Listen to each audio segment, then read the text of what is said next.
ओम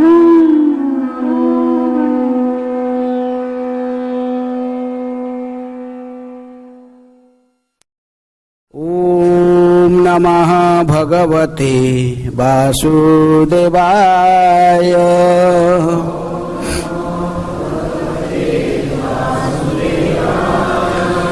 ओम नमः भगवते वासुदेवाय।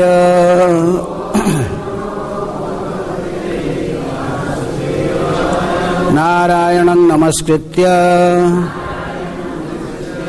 नरं चैव नरोत्तमं देवीं सरस्वतीं व्यासं ततः जयमुदीरये। नष्टप्रायेषु अभद्रेषु नित्यं भागवत सेवया भगवते उत्तम श्लोके भक्तिर्भवति नैष्ठिके। कृष्ण सुधामुपगते धर्म ज्ञानादिभिः सह कलो नष्टदृशामेष पुराण अर्क धुना उदितः। श्रीमद् भागवत पुराण की जय। श्रीमद् भागवतम से पाठ पंचम स्कंध अध्याय 20 पंचम स्कंद अध्याय 20 ब्रह्मांड रचना का विश्लेषण। इस अध्याय के आज 6 नंबर श्लोक से लेकर 13 नंबर श्लोक तक, 6 नंबर श्लोक से लेकर 12 नंबर श्लोक तक कोई तात्पर्य नहीं है, 13 नंबर श्लोक में तात्पर्य है। बोर्ड में अच्छा ये तो इसमें है। अच्छा मैं 6 नंबर से ऐसे ही खाली अनुवाद पढ़ता, फिर 13 नंबर डिटेल पढ़ेंगे।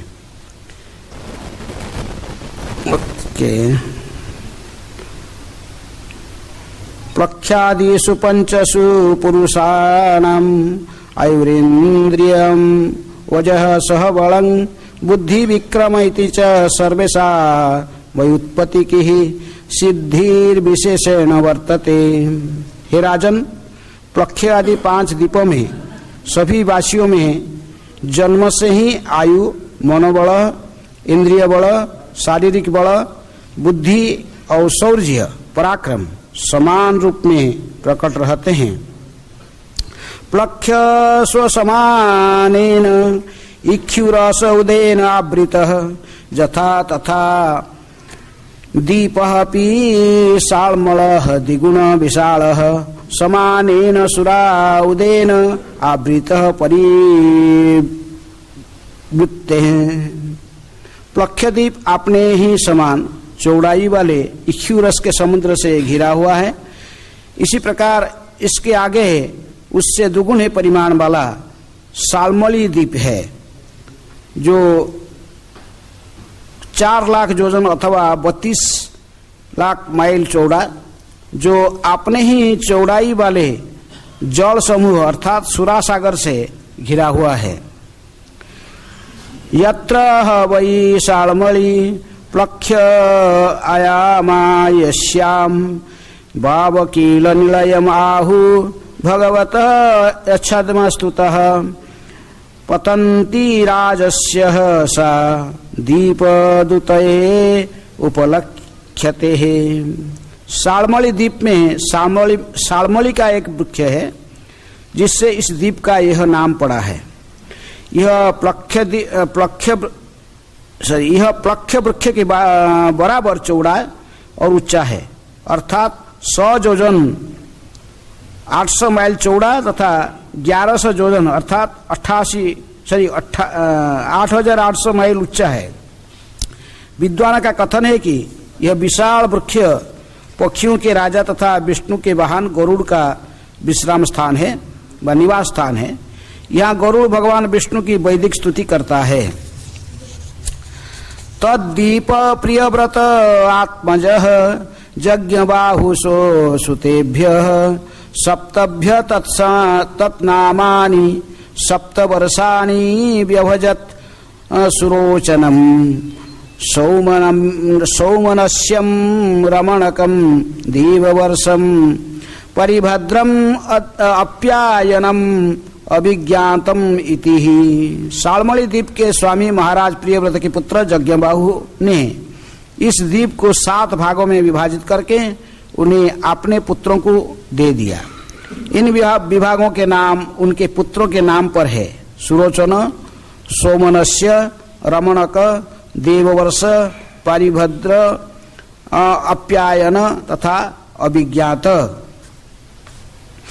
तेषु वर्षाद्रय नद्य च 7 एव अभिज्ञाता स्वरसः शतंग वामदेव कुंड मुकुंद पुष्पवर्षः सहस्रश्रुतीति अनुमतिः श्रीनिवाली सरस्वती कुहू रजनी नंदाराका इति। इन 7 विभागों में 7 पर्वत हैं जिनका नाम स्वरस, शतशृंग, वामदेव, कुंद, मुकुंद, पुष्पवर्ष तथा सहस्रश्रुति है। उनमें 7 नदियां भी है जिनके नाम अनुमति, शनिवाली, सरस्वती, कुहू, रजनी, नंदा तथा राका है। ये आज भी विद्यमान है।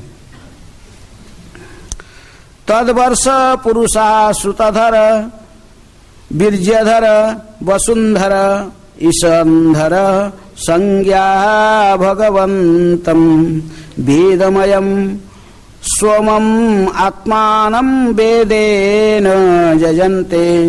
इस द्वीप के वासी श्रुतिधर, बीर्यधर, वसुंधर तथा ईशंधर नाम से विख्यात है और वे वर्णाश्रम धर्म का कठोरता से पालन करते हुए ऐसे भगवान के सोम नामक अंश की, जो साक्षात चंद्रदेव है, उपासना करते हैं। 12 नंबर। सोगोभी पितृदेभ्यः विभज्यत कृष्ण शुक्लयोः प्रजानां सर्वासां राजा अंध सोमः न आस्तु इति। सालमणि द्वीप के वासी चंद्र देवता की आराधना निम्नलिखित शब्द से करते हैं। पितरों तथा देवताओं को अन्न देने के उद्देश्य से चंद्रदेव ने अपने ही किरणों से मास तथा शुक्ल तथा कृष्ण नामक 2 पक्ष में विभाजित किया है। चंद्र देवता काल का विभाजन करने वाला और ब्रह्मांड के वासियों का अधिपति हैं। अतः हम यह प्रार्थना करते हैं कि यह हमारा अधिपति तथा पथ प्रदर्शक बना रहे। हम उसे सादर नमस्कार करते हैं। अंत में 13 नंबर श्लोक जिसमें प्रभुपद के तात्पर्य है। ये गद्य फॉर्म में है। पढ़ता एवं सुरोदाद बहि तद्विगुण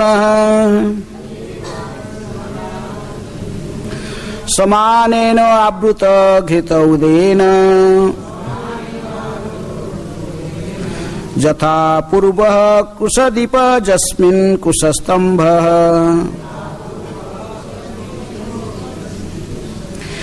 देवकृत तद्दीप आख्याकरः ज्वलनः इव पर स्वसस्य रोचिषा दिशः विराजयति। शब्दार्थ एवं इस प्रकार सुरोदात सुरासागर से बही बाहर तद्विगुण उसका दुगुना समानेन चौड़ाई में समान आवृत घिरा हुआ घृत उदयन घृत सागर के द्वारा यथा पूर्व सालमणि द्वीप के ही समान कुशदीप जस्मिन जिसमें कुशस्तंभ कुश नामक घास देवकृत श्री भगवान की परम इच्छा से उत्पन्न तद्दीपाख्याकर दीप का नामकरण करके ज्वलन अग्नि इव सदृश अपरः अन्य स्वसस्य रोचिषा अंकुरित दुबों के ऐश्वर्य से दिशः समस्त दिशाएं विराजयति प्रकाशित करता है। अनुवाद तथा तात्पर्य कृष्ण कृपा स्मृति अभय चरणारविंद भक्ति वेदांत स्वामी श्रील प्रभुपाद जी के द्वारा। श्रील प्रभुपाद की जय। अनुवाद। सुरा सागर के बाहर कुशद्वीप नामक एक अन्य द्वीप है जो सुरा सागर से दोगुना अर्थात 8 लाख योजन व 64 लाख माइल चौड़ा है। जिस प्रकार सालमली द्वीप सुरा सागर से घिरा है, उसी प्रकार कुशद्वीप अपने तुल्य विस्तार वाले घृत सागर से घिरा है।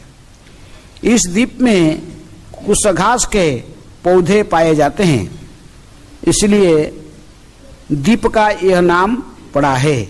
यह कुशघास परमेश्वर की इच्छा के अनुसार देवताओं द्वारा उत्पन्न की गई थी और द्वितीय अग्नि जैसी दृष्टिगोचर होती है, किंतु इसकी ज्वालाएं अत्यंत मृदु तथा मनोहर है।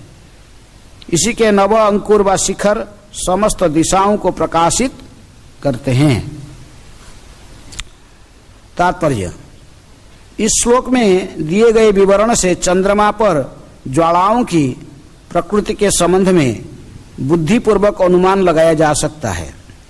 सूर्य के समान चंद्रमा को भी ज्वालाओं से पूर्ण होना चाहिए, क्योंकि ज्वालाओं के बिना प्रकाश संभव नहीं है। किंतु चंद्रमा की ज्वालाएं सूर्य से भिन्न अतः मृदु एवं मनोहारी होनी चाहिए, ऐसा हमारा मानना है।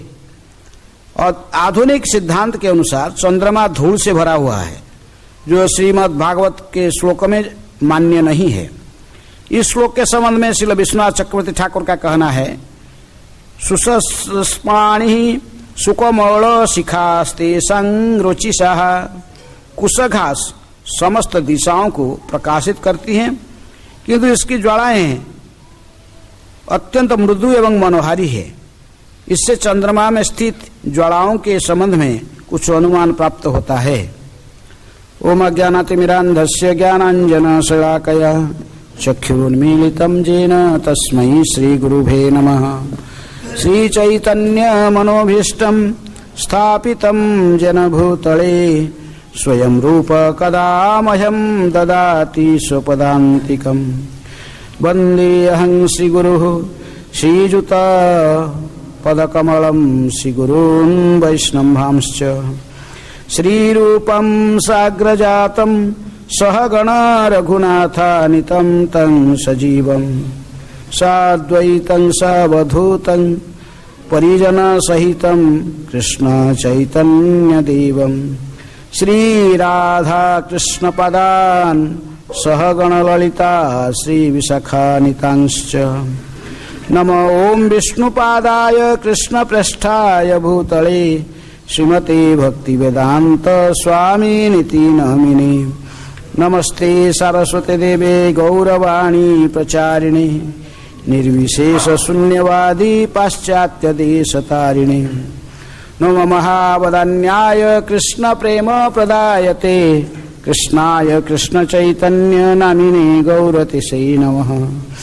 हे कृष्ण करुणा सिंधु दीनबंधु जगत्पते गोपेश गोपिका कांत राधा कांत नमस्तुते।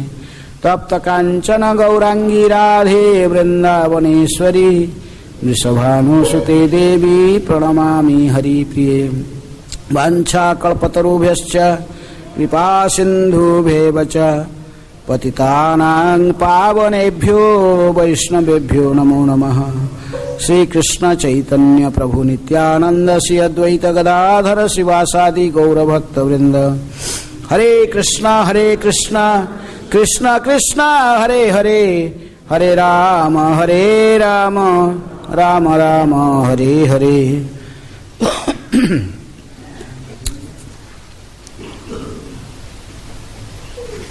ब्रह्मांड की रचना का विश्लेषण इस अध्याय में की जा रही है, जिसमें मुख्यतः 7 द्वीपों की वर्णन आती है। 7 द्वीपों से पहला पिछले अध्याय में जाम्बूद्वीप की वर्णन हो चुका है, जाम्बूद्वीप के बारे में वर्णन हो चुका है। इस अध्याय में अन्य जो 6 द्वीप है उनके संक्षिप्त वर्णन सुखदेव गोस्वामी करते हैं। तो पहला जो द्वीप है माने जम्बूद्वीप की बात, द्वीप का अर्थ क्या आपको समझ में आ रहा है? द्वीप का अर्थ क्या है? द्वीप किसको कहते हैं? सो भूगोल पढ़े हो। बीच में स्थलभाग होता है और चारों साइड केवल पानी नहीं, किसी भी प्रकार के लिक्विड है, कोई तरल वस्तु से घिरा रहता है। तो यहां पर 7 द्वीप इस प्रकार कोई एक एक तरल वस्तु से घिरा हुआ। किसी में नमक की पानी, किसमें मीठा पानी, किसमें दूध, किसके चारों साइड में दही, किसके घी, किसमें माखन। तो चारों साइड में दीपों की सब घिर के रहे, बीच में स्थलभाग है और चारों साइड में ऐसे ही घिरा हुआ। जैसे हमारे यहाँ पर नमकीन सागर है, नमक का सागर, क्योंकि हमारे इस निवासी जो इस द्वीप की, इनको सबसे बड़ा जो आवश्यक है कौन सा? नमक की आवश्यक है। बिना नमक में कोई भी चीज टेस्ट आता है? कोई भी चीज खाओगे इसमें नमक डालना पड़ता है। इसको राम रस कहते हैं, राम रस कहते हैं ना। नमक को लोग का जो रामानंदी वैष्णव कहते राम रस, नमक नहीं कहते राम रस। नमक को थोड़ा नहीं डालने से कोई भी चीज में टेस्ट नहीं आएगा। तो इसलिए इसी प्रकार जो जहां पर देवता लोग रहते हैं, देवता लोग क्या खाते हैं? प्योर घी इनको चाहिए यज्ञ करने के लिए, प्योर घी यज्ञ के। तो इसलिए वहां पर खीर का सागर है, दूध का सागर है। कितने भी दो माने उसमें से घी बनाते रहो, खीर सागर है, दही का सागर है, घी के सागर है, घी के सागर भी है। इस प्रकार ये 7 अलग अलग सागर है, समुद्र है, और ये 7 द्वीपों को घिर कर रहे हैं। इतना ही नहीं, एक द्वीप से दूसरे को विभाजित करने के लिए एक एक पर्वत भी है और एक एक नदी भी है। बड़े बड़े नदी उसको विभाजित करते हैं, और बीच में एक पहाड़ भी है, सीमाओं को विभाजित करता है। ये जम्बूद्वीप, फिर इसके बाद जम्बूद्वीप का चारों साइड में जम्बू, वहां पर सुमेरु है, सुमेरु घिरा। लेकिन इसमें इस प्रकार प्लक्षद्वीप से प्लक्षद्वीप विस्तार में जम्बूद्वीप से दोगुना है, और लवण सागर इसको घिरा हुआ है। एक द्वीप जो पहला द्वीप है, दूसरा द्वीप उससे दोगुना बड़ा है, और उसको घिरा हुआ कुछ जो तरल पदार्थ में। इसके बाद तीसरा द्वीप जो है, पहला द्वीप तो जम्बूद्वीप, इसके बाद कौन सा? प्लक्षद्वीप। तीसरा द्वीप जो है यह शालमली द्वीप कहलाता है। इसको शालमली द्वीप क्या कहा जाता है? क्योंकि इसमें एक विशेष बहुत विशाल शालमली वृक्ष है। शालमली क्या समझ रहे? समझ? शालमली वृक्ष किसको कहते हैं?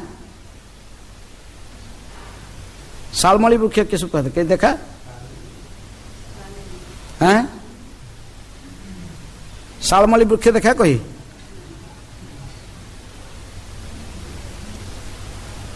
सिमली वृक्ष देखा? शालमली को सिमली भी कहते हैं गांवली भाषा में। सिमली क्या है?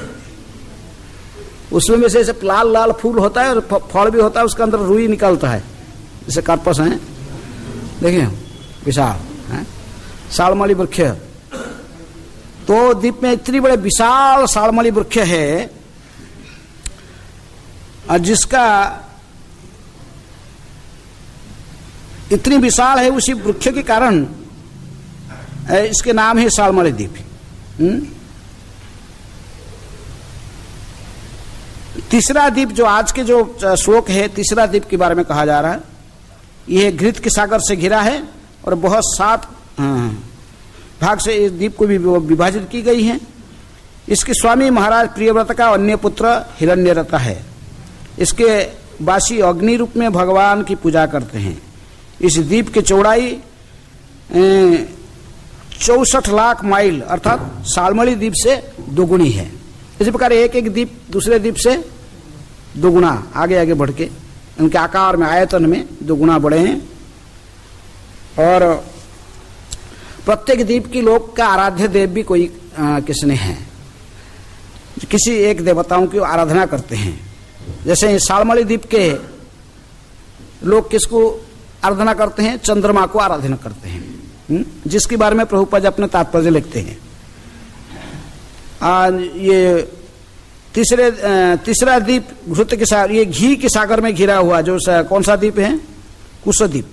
शालमली द्वीप के बाद में कुशद्वीप है। कुशद्वीप के पहले वो शालमली द्वीप है। तो शालमली द्वीप जो है ये कैसे घिरा हुआ है? सुरा सागर है। सुरा का अर्थ क्या है? सुरा का अर्थ क्या? कहते सुरापान, समझ में है ना? सुरा का अर्थ क्या? मदिरा है। लग रहा है कि ये द्वीप का व्यक्ति मदिरा बहुत पीते हैं, क्योंकि मदिरा जितना पियो खत्म नहीं होगा। समुद्र का मदिरे का समुद्र है, कितना पियोगे? दूध की समुद्र आप तो देखे नहीं, कैसे क्या ये सब इसे वर्णन आता है? इसे होता है कोई प्रैक्टिकल है? कि हम तो देखे नहीं, इसको कैसे विश्वास कर लेंगे? विश्वास हो रहा है कोई ऐसा? कोई मदिरा का समुद्र होगा, कोई दही का सागर, कोई दूध का सागर, घी का सागर, इसे समुद्र सब है। हम तो 1 किलो घी खरीदने बड़ा मुश्किल है, घी का समुद्र है पूरा। विश्वास हो रहा है ऐसे है? क्योंकि भागवत की पृष्ठा में सुखदेव गोस्वामी इसके वर्णन करते हैं। कई प्रकार के प्रमाण है, लेकिन इनमें से शब्द प्रमाण सबसे श्रेष्ठ है। कहते ना, कुछ प्रमाण है से अनुमान प्रमाण है, प्रत्यक्ष प्रमाण है और शब्द प्रमाण है। अनुमान प्रमाण कैसे? अनुमान करके कुछ बोलता है। कोई व्यक्ति कुछ बोलता है, जैसे डार्विन ने अपने थ्योरी बनाया, देखा कुछ, वो अपने मन से कुछ ऐसे अनुमान करके बोलते रहा है। अनुमान करके बोलना है कि कोई भी अनुमान, कुछ भी अपने मन से कुछ अनुमान करके बोलता है। कुछ देखा कि सभी प्रत्येक व्यक्ति, लेकिन प्रत्यक्ष प्रमाण किसको कहते हैं? साक्षात देखता फिर बोलता है। सब कुछ संसार में देखना संभव नहीं है, तो इसलिए कैसा ये भी ये प्रकृति में प्रामाणिक नहीं बोला जाता, क्योंकि आप कितने प्रमाण, कितने लोग आप देखोगे और क्या आप देखे हो, और आपका देखने का जो शक्ति है ये सीमित है। ये आंख जो हमारे शरीर में लगा हुआ है, ये आंख सब कुछ नहीं देख सकता, इसको कुछ देखने का सीमित शक्ति दी गई है, उतना ही वो देख पाएगा। ये तो भूत प्रेत भी तो यही विचरण करते हैं, देवता भी आते हैं, लेकिन ये आंख में उनको नहीं देख पाओगे। यदि ये देखोगे ना, आपको यदि भूत सब दिखाई जाते हैं तो क्या होता?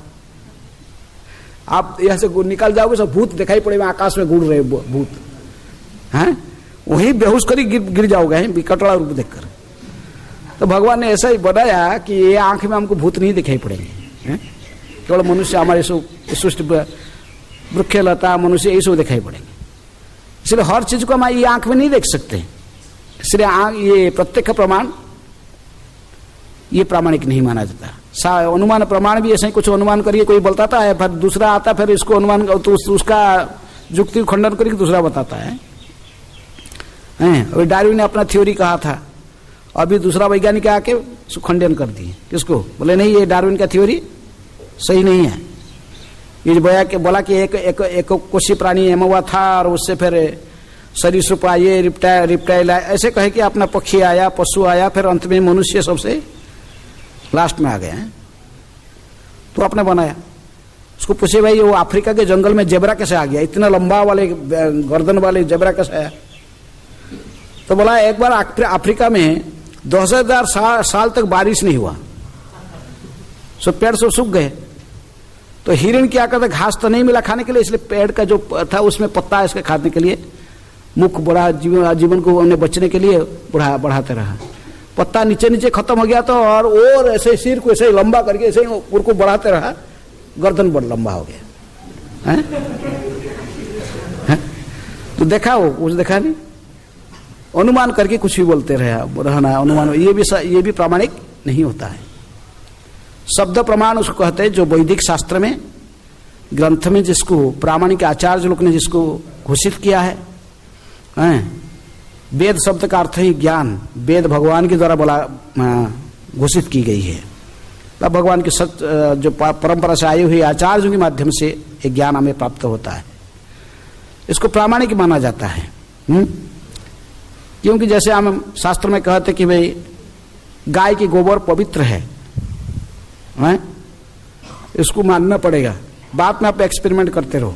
आजकल वैज्ञानिक लोग एक्सपेरिमेंट तो परीक्षा करके देख रहे हैं, ये वैदिक शास्त्र में क्यों कहा गया गाय की जो मल है वो भी एक विष्ठा है, एक पशु का मल है, तो उसको पवित्र क्यों कहते हैं? हम तो मनुष्य है, मनुष्य गाय से एक उन्नत प्राणी है। आप बोलो कि हमारा मल पवित्र हो, कोई है? जो दोनों में फर्क क्या देखोगे आप? गाय का मलमूत्र और आपका मलमूत्र में बहुत अंतर है। गाय के मूत्र आप पियोगे तो आपका बीमारी से ठीक हो जाएगा। हैं?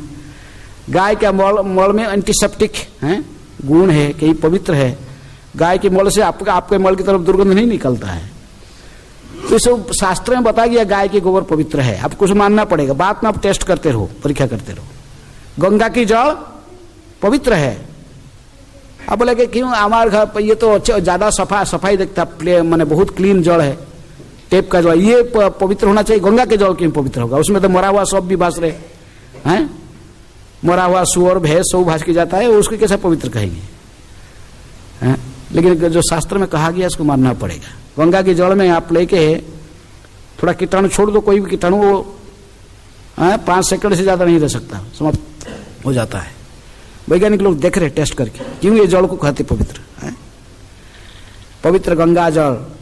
तो इसलिए ये शब्द प्रमाण कहते हैं, जो वेदों में बताया गया उसको मानना पड़ेगा। शंख एक जीव का हड्डी है, कवर है, तो हड्डी को पवित्र नहीं कहते, लेकिन वो शंख पवित्र है, भगवान के अल्टर में रहता है, उसको बजाते हैं।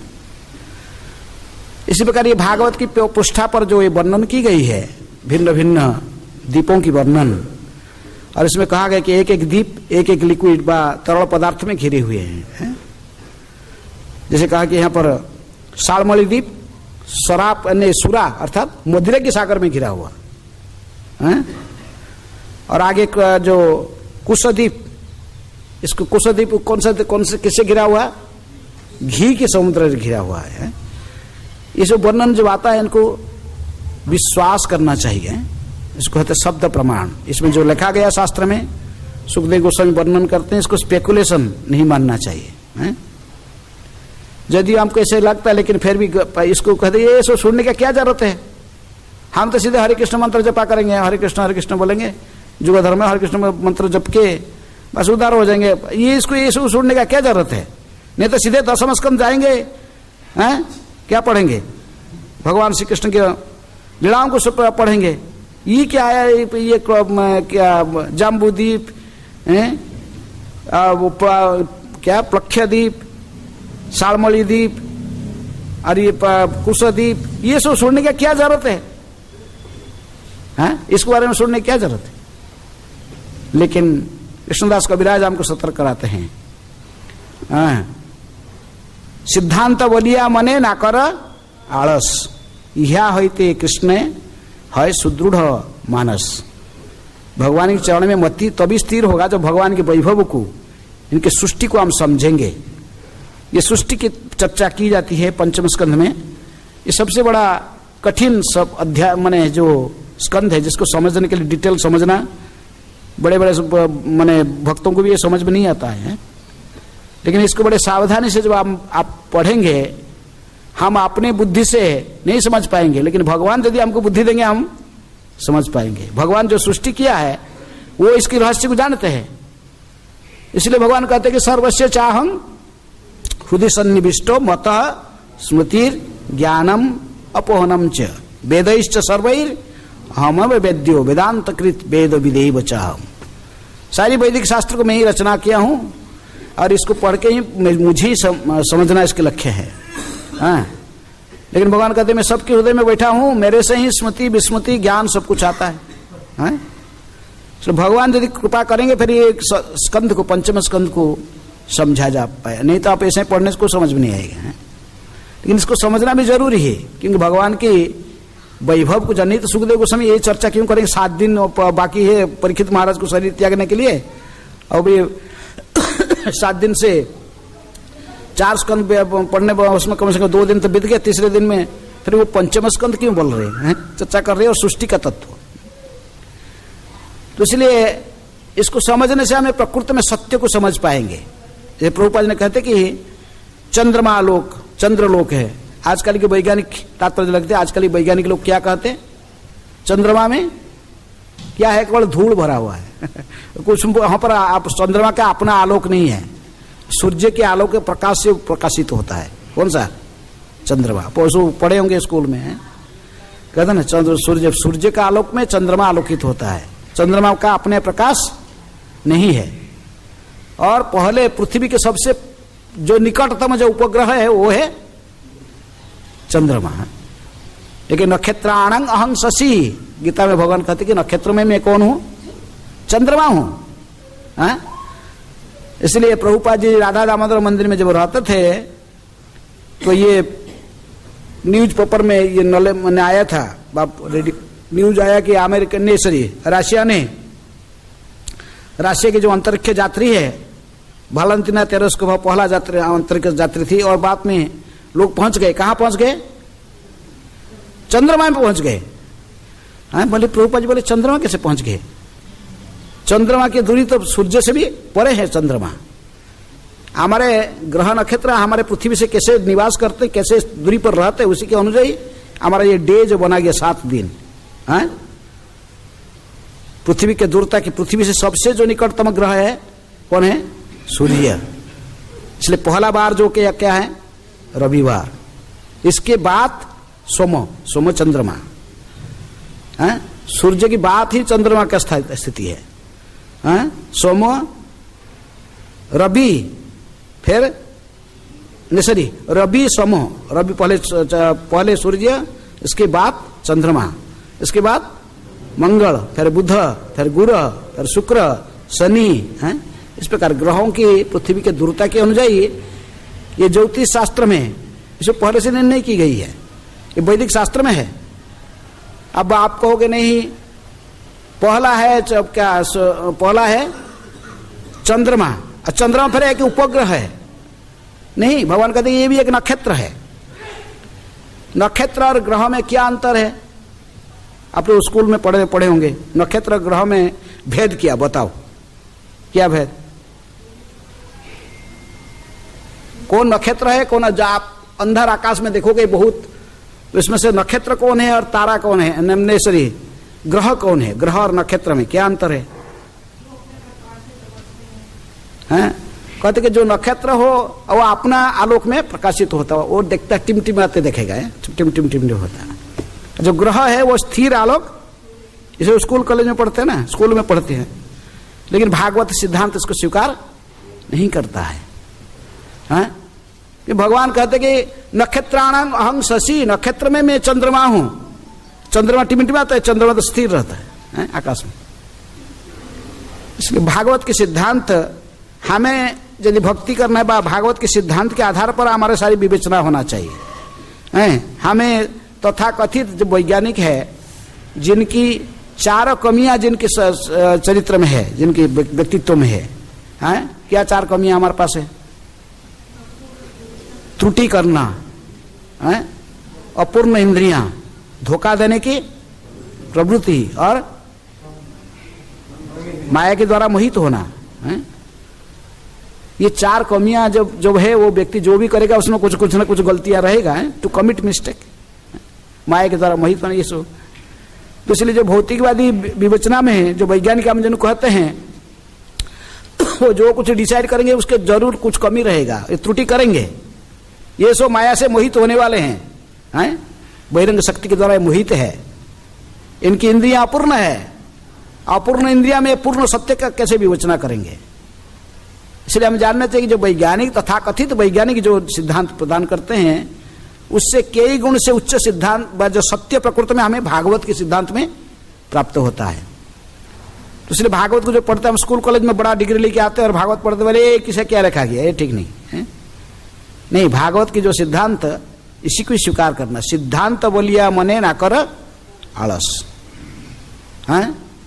या होते कृष्णे है सुदृढ़ में, ये इसी को ठीक से समझने से कृष्ण के चरण में मति स्थिर होता है, क्योंकि हम भगवान की महानता को समझ पाते हैं, कृष्ण कितनी महान है, हैं?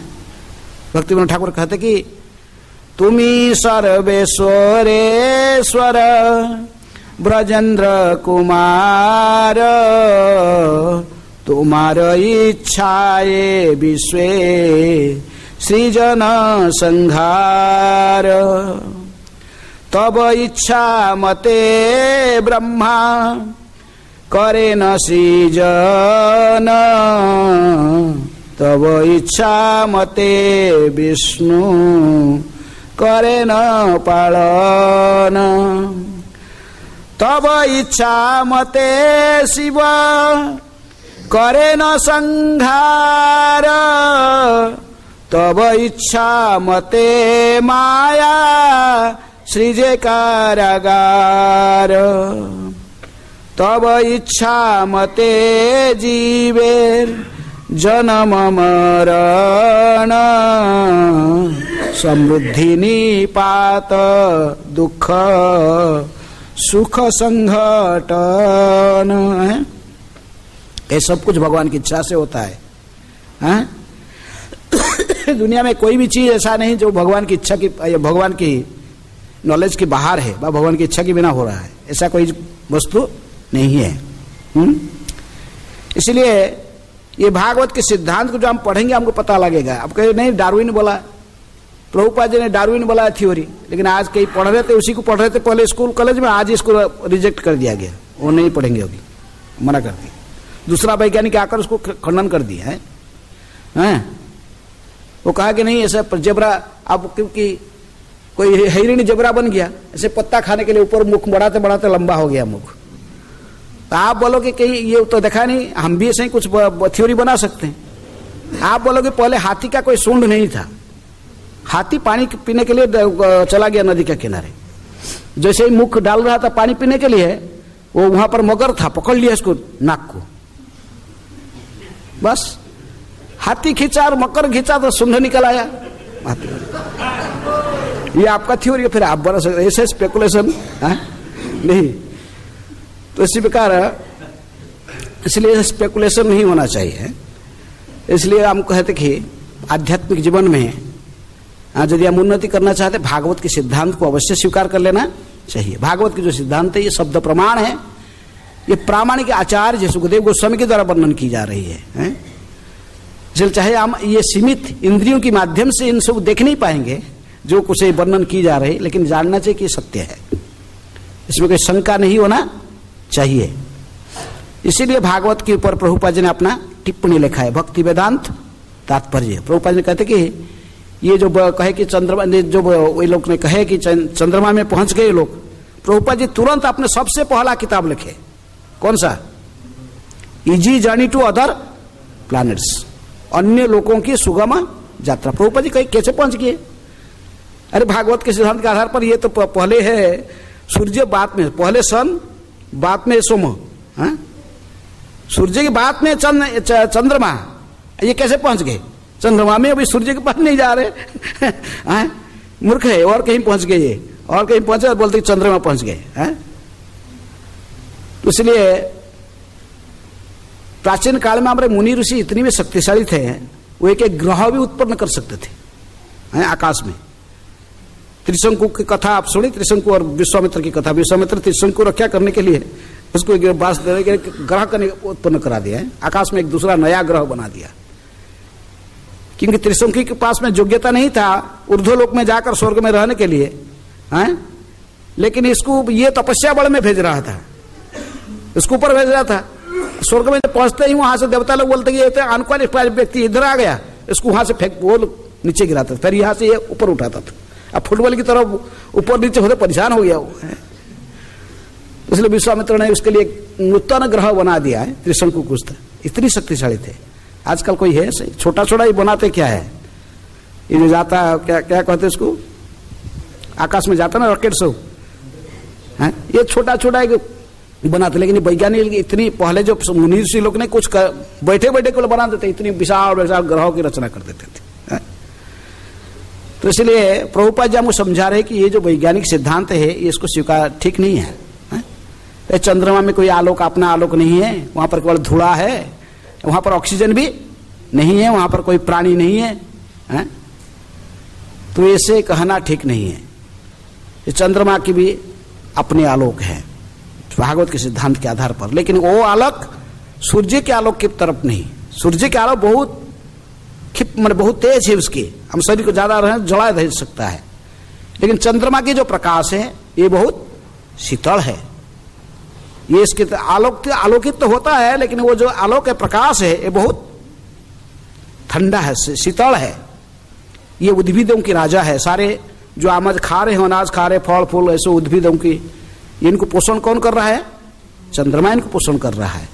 चंद्रमा की किरण की पड़ने से ही सो फल ऐसो उद्भिदों की वृद्धि तथा फल फूल ऐसो उगते हैं। इसलिए चंद्रमा की बारे में ऐसे नहीं कहना चाहिए कि ये क्या सूर्य के समान है, इसका आलोक में कोई भी आलोक होता तो उसमें उत्ताप केवल आता है, ऐसा नहीं। चंद्रमा की जो प्रकाश है वो शीतल प्रकाश है, उसके यदि आलोकित है लेकिन फिर भी उसकी जो आलोक है वो शीतल प्रकाश प्रदान करता है। तो इसलिए हमें इस सिद्धांत को भागवत में पढ़ना तथा प्रभुपाद जी के तात्पर्य के साथ जब पढ़ेंगे हम इनको ठीक से समझ पाएंगे। लेकिन हम केवल समझने से नहीं होगा, समझकर फिर इसको भी दूसरों को पढ़ने के लिए बोलना चाहिए। प्रभुपाद जी कहा करते थे कि इस्कॉन के भक्तों के प्रति मेरे एक जो क्रिटिसिज्म जो है, समालोचना है। क्या समालोचना करते थे इस्कॉन भक्तों को प्रभुपाद जी ने?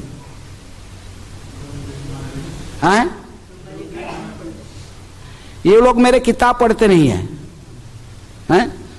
सोचते कि किताब केवल बांटने के लिए, लेकिन खुद को कुछ पता नहीं रहता है। किताब बांटने के लिए, नाम लेने के लिए, जस के लिए तो बांटने निकल जाते हैं प्राइज के लोग में, ये सब कुछ ना कुछ है। लेकिन इनको पढ़ना भी चाहिए। प्रभुपाद जी कहे मेरे किताब को पढ़ना चाहिए। लोग पढ़ते नहीं है। प्रभुपाद जैसे कहे कि 16 माला जपा करना है, उसी प्रकार 2 घंटा मेरे किताब को पढ़ना। कितने लोग पढ़ते हैं? आज प्रभुपाद पढ़ोगे नहीं, सिद्धांत को समझोगे नहीं, प्रचार क्या करोगे? यदि भागवत को ठीक ठीक से कोई समझ लिया, किसी भी व्यक्ति का किसी भी प्रश्न का उत्तर वो दे सकता है, परफेक्टली बता सकता है। भागवत की ज्ञान ही असली ज्ञान है। इसलिए भक्ति सिद्धांत सरस्वती ठाकुर ने को बारे में प्रभुपाद जी कहा करते, माई Guru Maharaj was a living encyclopedia. इनको दुनिया के किसी भी प्रकार के प्रश्न जिज्ञासा किया जाए उसका उत्तर उनके पास में होता था। लेकिन वो कहां से उत्तर आता था? भागवत से। ये अमल प्रमाण है। श्रीमद् भागवतम प्रमाणम अमलम। तो इसलिए इसको पढ़ना चाहिए। पढ़ना हम स्वयं पढ़ना, लेकिन इसको फिर जो पढ़ के करना क्या, नहीं दूसरों को भी बताना इसके बारे में। लेकिन पहले पढ़ना, बाद में बताना है। नहीं तो फिर जो कुछ जानता नहीं इसको प्रचार में भेज दोगे तो क्या करेगा? हैं? मेरे को याद है, मैं जब नया भक्त डायरेक्टर था, नया भक्तों को लेकर सब जाता था प्रचार में। एक बार भक्त आया था, 15 दिन भी हुआ नहीं था, उसको ले गए, बोले चलो किताब बांटते हैं। बहुत बांटता था वो तो, प्रयास करके बहुत उत्साह के साथ करता था, जो पुराने भक्तों से भी आगे ज्यादा करके आता था किताब। लेकिन एक दिन एक व्यक्ति ने एक गीता लेकर आया, बॉस में पूछा, भाई बोले कि बोला आपका गाड़ी से, हमने आपका ही भक्त से लिया है। उन्हें अच्छा, मैं कैसे कौन दिया उसका नाम भी बताया वो, लेकिन बोला कि मेरे को एक डाउट रहा, ये जो किताब के ऊपर तुम्हारा लिखा हुआ है ए.सी. भक्ति वेदांत स्वामी, मतलब मुझे समझ में नहीं है कि ए डॉट फिर सी डॉट, ये ए.सी. का अर्थ क्या होता है? बोला मैं जो भक्त को पूछा ये ए.सी. का क्या अर्थ है? अब तो नया आया था, कुछ भी पता नहीं उसको, 10-15 दिन हुआ।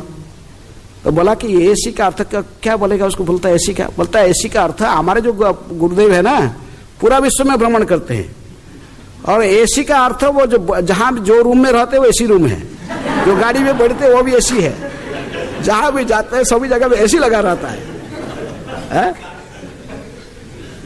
तो लेकिन उसको सेटिस्फाइड नहीं हुआ, इसलिए आया था पूछने के लिए बॉस में, कहा तो आप लोग का लीडर कौन है? तो पूछा कि आंसर में तो ये तो मुझे लेकिन सही नहीं लगा तो फिर मैं उसको समझाया भाई अभय चरणारविंद। तो बोला कि हे तो आपका भक्तों को ट्रेन अप नहीं कर रहे, किसी को कुछ ऐसे गलती बोलते रहेंगे हैं। मैंने ठीक है, तो इसलिए कम बेसिक नॉलेज हमारे पास होना चाहिए, कुछ ट्रेनिंग होना चाहिए, बुक डिस्क्रिप्शन के पहले बेसिक बात जानना चाहिए, नहीं तो फिर लोगों को ऐसे गलती इसलिए पढ़ना चाहिए। लेकिन पढ़ना है, केवल पढ़ना भी सब कुछ नहीं है, ना केवल किताब बांटना भी सब कुछ नहीं, दोनों होना चाहिए हैं। आचरण होना चाहिए, फिर प्रचार भी होना चाहिए। आचार करने केहू न करे प्रचार, प्रचार करने केहू न करे आचार। आचार प्रचार नामेर करह द्वि कार्य, तुम्ही जगतर पूज्य तुम्ही आचार्य। जो नाम का जपता है खुद ही 3 लाख हरिदास ठाकुर, इसलिए उनको प्रचार भी करते थे। इसी प्रकार जो किताब पढ़ता है वो किताब के वितरण करेगा, है जानता है, नहीं तो फिर किताब वितरण करने हैं। 2 प्रकार के प्रभुपाद जी कहते 2 प्रकार के व्यक्ति मेरी किताब को वितरण करते हैं, एक बिजनेस के लिए और दूसरा है नॉलेज के लिए। पढ़ता है, ब्राह्मण जो है पढ़ता है, दूसरों को बताता है सही ज्ञान, और वो प्रचारक है, वो ब्राह्मण है। जो बिजनेसमैन वो क्या करता है, बिजनेस के लिए बांटता है, पूजा मान प्रतिष्ठा के लिए कुछ करने के लिए है। तो इसलिए लेकिन प्रचार भी करना चाहिए, लेकिन किताबों को पढ़ना भी चाहिए। मैराथन के महीना है, हमको किताबों को पढ़ना भी चाहिए, साथ साथ इसको बांटना भी चाहिए। खाली पढ़ते रहेगा कोई बांटेगा भी नहीं है, वो भी ठीक नहीं है। हमें सोचते हैं कि किताब वितरण करना है तो एक नया भक्तों की काम है, न्यूफाइड डिवोटी का। हमारे पुस्तक वितरण जो प्रारंभ हुआ हमारे संस्था बाय जो गौड़ीय फिलोसफी में गोस्वामी लोग ने जो किताब लिखे हैं, इसको वितरण के लिए जो पहला जो बुक डिस्ट्रीब्यूशन पार्टी कौन कौन थे, जीव गोस्वामी ने सबसे पहले किताब वितरण के स्वप्न देखा, और उन्होंने 3 व्यक्ति को भेजा। गोस्वामी लोग ने जो लिटरेचर लिखे थे, इनको सब बैल के गाड़ी में लकड़ी की बॉक्स के अंदर सुरक्षित रख के इनको भेजे थे प्रचार के लिए। कौन कौन थे उसमें, श्यामानंद प्रभु, नरोत्तम दास ठाकुर और श्रीनिवास आचार्य। श्यामानंद, नरोत्तम और श्रीनिवास, ये तीनों सो नया भक्त थे, नया भक्त थे, बुक डिस्ट्रीब्यूशन करने जा रहे थे। नहीं, श्यामानंद प्रभु को साक्षात राधा रानी की कृपा प्राप्त हो चुकी थी। राधा रानी का जो नूपुर प्राप्त हुआ था, राधा रानी के साक्षात दर्शन। नरोत्तम दास ठाकुर को भी राधा रानी ने दर्शन देकर उनके स्वरूप है चंपक मंजरी उनको कह सकते हैं, उनको स्वरूप भगवान के साक्षात्कार करके स्वरूप सिद्ध भक्त है। मणि मंजरी थे कौन, श्रीनिवास आचार्य। ये सभी अपने स्वरूप जाने, इतनी उच्च कोटि के भक्त है, लेकिन फिर भी ये इन्होंने जीव गोस्वामी के आदेश से गए थे। कहाँ, किताब वितरण में। इसलिए किताब वितरण ये नहीं सोचना चाहिए कि सब नोइफाइड भक्तों की है।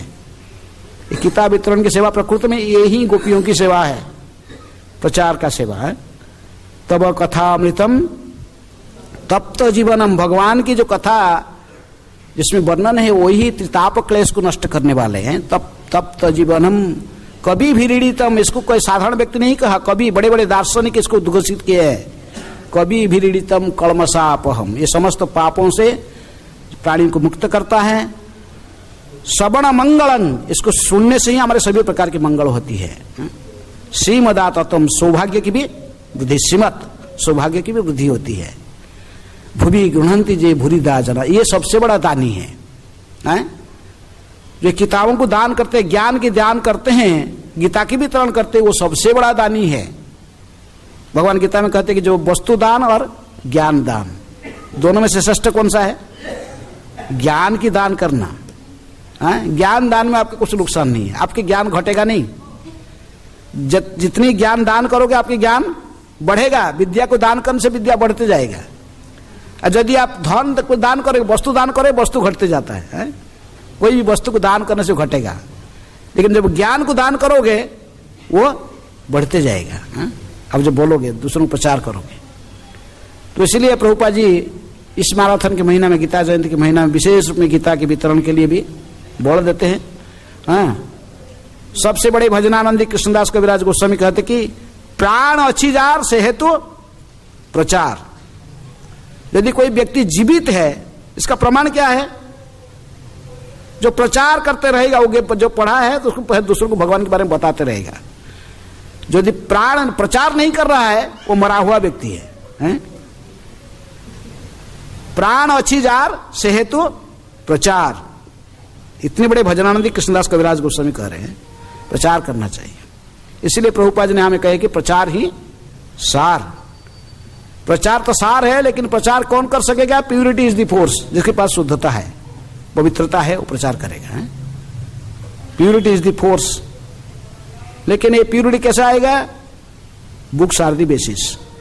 प्रभुपाद जी किताब को पढ़ना और इनमें जो शिक्षा दी गई इसको जीवन में आचरण करने से, मॉर्निंग प्रोग्राम आदि, मंगला आरती, 16 माला जपा करने, ये सब जो प्रभुपाद जी ने दिए हैं, ये विधियों को पालन करने से हमारे पास पवित्रता आता है। और जिसके पास और किताब को पढ़ने से ही हम के सिद्धांत को जानते हैं, फिर इसको दूसरों को बताते हैं। इसलिए books are the basis, purity is the force, preaching is the essence, utility is the principle. प्रत्येक वस्तु कृष्ण का है, ईशाभाष्यम इदम सर्वम। इसलिए प्रत्येक वस्तु को कृष्ण की सेवा में लगाने की कला भी हमको सीखना चाहिए। कोई भी वस्तु भगवान का है, इसलिए भगवान की सेवा में लगेगा, इसकी कला भी जानना चाहिए। तो इसी प्रकार हमें ये शिक्षा को भागवत से ही प्राप्त करके फिर इस भागवत का ही प्रचार करना चाहिए। जैसे प्रभुपाद ने कही कि प्रचार ही सार। और लेकिन हमें ऐसे नहीं खाली पढ़ना, पढ़ते जाना और प्रचार नहीं करना। और कोई प्रचार करता है लेकिन पढ़ता नहीं है, दोनों सही नहीं है। दोनों वो सही है जो ज्ञान पढ़ता है, किताबों को, सिद्धांत को ठीक से समझता है, इसके बाद दूसरों को भी बताता है, प्रचार भी करता है। आचार और प्रचार दोनों एक साथ होना चाहिए। इसलिए प्रभुपाद ने, लेकिन विशेष इस महीने में, मैराथन के महीना में सभी को प्रचार में लगना चाहिए। प्रभुपाद ने इस महीने में, कोई कहता है आप तो कहोगे नहीं मैं पूरा सब समझेगा, फिर सब समझेगा, जरा नहीं, जितने पढ़ा इतने बताओ दूसरों को, हैं? जितने जानते हो इतने दूसरे को बताओ, फिर आगे बढ़ेगा। हाँ, जितने जानते से दूसरों को बताना। एक माता जी थी फ्रांस में, वो जाती थी किताब वितरण करने। वो जाती थी ट्रेन में, बस में, ऐसे चढ़ के वितरण करती थी। सत्य घटना। वो एक बार एक आदमी बैठा था, अब तो उसको एक किताब देखा, ऐसे बांटते कुछ देखा है, तो वो इतनी राक्षस प्रकृति का लोग था, बहुत घमंडी था, बहुत विशाल, माने बहुत करोड़पति आदमी था, अमीर आदमी था। इसको गले में हाथ देके भगा दिया ट्रेन से। उसके हाथ से किताब गिर गई, भगवत गीता से बड़ा था, गीता गिर गई, उसी के सामने वो गीता को उठा के ऐसे फेंक दिया, तो उसका पेश हो अलग अलग हो गया। ऐसे ये कुछ प्रतिवाद करना था, तो गला में हाथ देके इसको लेके ट्रेन के बाहर निकाल के फिर आया। तो क्या करेगी बेचारी, हैं? लेकिन ये घटना की बात में उस व्यक्ति का जो ऐसे कार्य किया था, उसका पत्नी का डेथ हो गया। पत्नी को इतनी प्रेम करता था, पत्नी के डेथ होने के बाद तो वो पूरा पागल से हो गया, है? उसका लड़की का भी कुछ एक्सीडेंट हो गया, सब इतनी दुर्घटना हुआ उसकी इतनी, है? लेकिन जो गीता को जो फेंक दिया था पूरा बिखर गया था। उसका जो सर्वेंट था वो सब इसको उठा के ऐसे ही फिर किताब को ऐसे रख के फिर इसको लेके उसके घर में रख दिया था अलमीरा के ऊपर। जब ऐसे ही सब भौतिक दुर्घटना होने लगा तो बेचारे एक बार बहुत दुखी होकर सुसाइड करना चाहता था, है? तो वो किताब, जो किताब जो फेंक दिया था, तो उसको क्या नजर में आया, उसको लाया, इसको थोड़ा पढ़ा, 2-4 पेज पढ़ा, तो समझ गया मैं शरीर नहीं हूं, मैं I am not this body, I am soul. वो इसको ऐसे समझ में आ गया, बोला अच्छा मैं शरीर के लिए क्यों दुखी बन रहा हूं, हैं? मेरा पत्नी अभी भी जीवित है, उसका शरीर केवल नष्ट हुआ, मेरा पत्नी मरा नहीं है, वो अभी जीवित है, उसको बहुत बड़ा शांति मिला, आश्वासन मिल गया है। तो फिर वो किताब का पीछे एड्रेस देखा मंदिर का, देख के फिर वहां पहुंच गया, हैं? पहुंच के बहुत बड़ा, उसमें हमारा मंदिर का भी बहुत बड़ा फाइनेंशियल क्राइसिस था, पैसा नहीं था, उस दिन कैसे खाएंगे, कहां से मार्केटिंग करेंगे, बड़े चिंतित थे लोग। तो ये व्यक्ति गया, बहुत रुपया, बहुत बड़े डोनेशन दिया मंदिर में। आस्ते आस्ते उसके ऊपर मैंने प्रत्येक वीक में संडे में जाने लगा। फिर आस्ते आस्ते उसको मैंने कैशियर बना दिया मंदिर का, है वो बहुत पैसा इसके पास है। मंदिर चलाने में जो पैसा शॉर्टेज होता था सब अपने जॉब से देता था, घर से बहुत पैसा था। एक साल ऐसा ही 2 साल हो गया, तो एक दिन रथ यात्रा का उत्सव मनाया गया। और रथ यात्रा में वो भी गया भाग लेने। रथ यात्रा में जब भाग रह रहा था, जिस माता जी को गले में धक्का दे के निकाल दिया ट्रेन से, उस माता जी भी आई थी उस फेस्टिवल में। क्या बांट रही थी? किताब बांट रही थी। और इसको देखा वो तो डर फिर वो उसको देखा, ये उसको देख रहा है, ये इसको देख रहा है, और दोनों की आंख से पूरा केवल अश्रु आ गया है। तो बोला आप? बोला हाँ, मैं वही व्यक्ति हूं जो आपकी गले में हाथ देकर से ट्रेन से बाहर निकाल दिया था। हा? आज वही जो किताब नीचे गिर गया था, वो मेरा आंख खोल दिया है, भगवत गीता। तो उसे दोनों देखते देखे, फिर दोनों को वांछा कल्पतरु कर रहे थे, प्रणाम कर रहे थे। वो बड़ा दुखी हो गया, मैं ऐसे किया आपके व्यवहार, आपको उस दिन व्यवहार किया था, बहुत दुखी हुआ। इसलिए जो किताब वितरण कोई जाता है, उसका यदि कोई अपराध करता है, कोई पुस्तक में कोई भक्त का अपराध करता, अपमानित करता है, उसके नुकसान नहीं होता, वो व्यक्ति भक्त बन जाएगा एक दिन। जानने चाहिए किसी ना किसी कारण से यदि वो गीता के संपर्क में, भगवान के संपर्क में आ गया, भक्त के संपर्क में आ गया, चाहे जल्दी हो या थोड़ा लेट में हो, वो भक्ति में आएगा। ऐसे कई कहानियां हैं किताब वितरण की हैं। तो इसलिए हमें सब समय प्रयास करना चाहिए। हम प्रयास करेंगे, लेकिन फल तो कौन देने वाले? कृष्ण देने वाले हैं। इतने बड़े नास्तिक व्यक्ति को भी भक्त बना के भगवान ले आए मंदिर में। तो इसी प्रकार हम किताब वितरण करते रहना चाहिए। ऐसे पुस्तक वितरण में बहुत कहानियां हैं, लेकिन हम जो किताब विशेष रूप में इस महीने में प्रभुपाद जी कहे कि थोड़ा किताब वितरण करो हैं, और इससे सारा जगत की कल्याण होगा, हमारे भी कल्याण होगा, और सदगुरु की कृपा से। क्योंकि हम जब किताब वितरण करेंगे तो हम प्रभुपाद जी को प्रसन्न करेंगे, गुरु प्रसन्न होंगे। सदगुरु की प्रसन्नता से कृष्ण प्रसन्न होते हैं, और कृष्ण प्रसन्न होने से हमारे कल्याण होता है। क्योंकि भगवान कहते कि न च तस्मान मनुष्येषु कश्चिन में प्रिय कुत्तम, इससे प्रिय कोई नहीं है मेरा। जो किताब का वितरण करता है, दूसरों के पास पहुंचाता है, उससे बड़ा प्रिय कोई नहीं है जो ज्ञान की वितरण करता है। इसलिए सभी को इस महीने में थोड़ा किताब वितरण में लगना चाहिए, लेकिन साथ साथ इसको भी पढ़ना चाहिए। किसको? श्रीमद् भागवतम तथा भगवत गीता की नियमित अध्ययन भी करना चाहिए, इसको छोड़ना नहीं चाहिए। चाहे अन्य समय जो 2 घंटा पढ़े, इस महीने में 1 घंटा पढ़ाई करना चाहिए, लेकिन पढ़ाई करना चाहिए। थोड़े पढ़ के फिर बांटने के लिए निकालना है। मॉर्निंग साधना को वीक करना नहीं चाहिए, मॉर्निंग साधना का स्ट्रांग रखना चाहिए, और भागवत की वितरण, गीता की वितरण भी करना चाहिए।